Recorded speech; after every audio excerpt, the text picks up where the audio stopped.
বাইরে তখন হয়তো খোলা আকাশ, বাংলার চিরসবুজে পাতার ফাঁকে ফাঁকে রোদ্দুরের ঝিলিক, কিন্তু এখানে নির্মম কংক্রিট আর নিষ্ঠুর হৃদয় ছাড়া বন্দিরা হয়তো পাননি কিছুই। স্বৈরাচারী আমলের গুম ও নিখোঁজের সেই বিভীষিকার চিত্র টিকিয়ে রাখতে জুলাই গণঅভ্যুত্থান স্মৃতি জাদুঘরে গড়ে তোলা হয়েছে কুখ্যাত আয়নাঘরের অবিকল এক প্রতিরূপ। সাধারণ মানুষের জন্য এটি কি শুধুমাত্র একটি প্রদর্শনী, নাকি এক অজানা আতঙ্কের মুখোমুখি দাঁড়ানোর অভিজ্ঞতা? কেবলমাত্র 5 মিনিট হয়েছে আমি আয়নাঘরের এই প্রকোষ্ঠটিতে প্রবেশ করেছি, তাতেই ঘেমে নে একাকার। দর্শক, স্বৈরাচার এবং নির্যাতনের অন্ধকার এক প্রতীক এই আয়নাঘর। জুলাই গণঅভ্যুত্থান স্মৃতি জাদুঘরে আয়নাঘরের এই রেপ্লিকাটি তৈরি করা হয়েছে। আমি এই মুহূর্তে যে প্রকোষ্ঠে দাঁড়িয়ে আছি, এটি তুলনামূলক বড় হলেও এর চেয়েও ছোট ছোট প্রকোষ্ঠ ছিল আসল আয়নাঘরে। বাইরের পৃথিবী থেকে একেবারে বিচ্ছিন্ন চার দেয়াল, যেখানে কেবল কয়েক মিনিট কাটালেই বুক ফেটে আসে দীর্ঘশ্বাস, দম আটকে আসে নিমিষে, সেখানে দিনের পর দিন, বছরের পর বছর কাটিয়ে দিয়েছেন মুক্তিকামী মানুষেরা। দর্শক, এটি র্যাব পরিচালিত টিএফআই সেল। এটি অন্ধ কানাগলির মতো মনে হলেও এটি কিন্তু অন্ধ কানাগলি নয়, সেই টিএফআই সেলের করিডর। এবং যেই কামরাগুলো দেখছেন ছোট ছোট, এখানে কিন্তু ঠিকভাবে দাঁড়ানোর মতো পরিস্থিতি নেই। এই সেলগুলোতেই বন্দিরা বিভিন্ন সময় আটক থাকতেন, তাদেরকে হাত পা বেঁধে ফেলে রাখা হতো, তাদের খাওয়া ঘুম সব কিছু এই ছোট্ট প্রকোষ্ঠর ভিতরেই করতে হতো।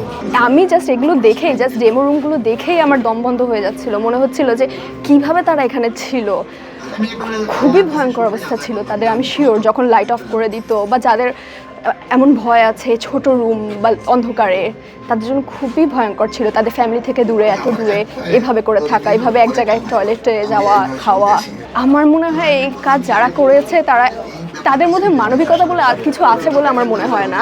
এটা সত্যি নির্মম ছিল। যাদের উপর তারা করেছে তাদের যে এক ফোঁটাও তাদের জন্য মায়া মতো লাগেনি, কিভাবে লাগেনি এটা আমি বলতে পারবো না। আমি নিজেকে মানায় নিতে পারতেছি না যে আসলে এই জায়গায় যদি আমি হইতাম তাহলে এই পরিস্থিতিটা আমি হয়তো নিতেই পারতাম না। যেখানে এখানে বছরকে বছর অনেক মানুষ এই একই জায়গার মধ্যে ছিল, অথচ এই স্বৈরাচার পতনের পরে মানুষ আজকে এইগুলো জানতে পারতেছে। আর এই জন্য আমি আহ্বান করব প্রতিটা বাংলাদেশিকে, বাংলাদেশ প্রেমীকে এই জায়গাটা ভিজিট করার জন্য। তাহলে নিজের মধ্যে অন্ততপক্ষে এতটুকু অনুভূতি আসবে যে স্বৈরাচার কত খারাপ হইতে পারে, এবং কি শেখ হাসিনার বয়ান যারা এখনও করতেছেন, অথবা যারা মনে করতেছেন যে শেখ হাসিনা আবার ফিরে আসবে, তারাও বুঝতে পারবেন যে সে আসলে এই দেশের জন্য কতটা ক্ষতি করে গেছেন।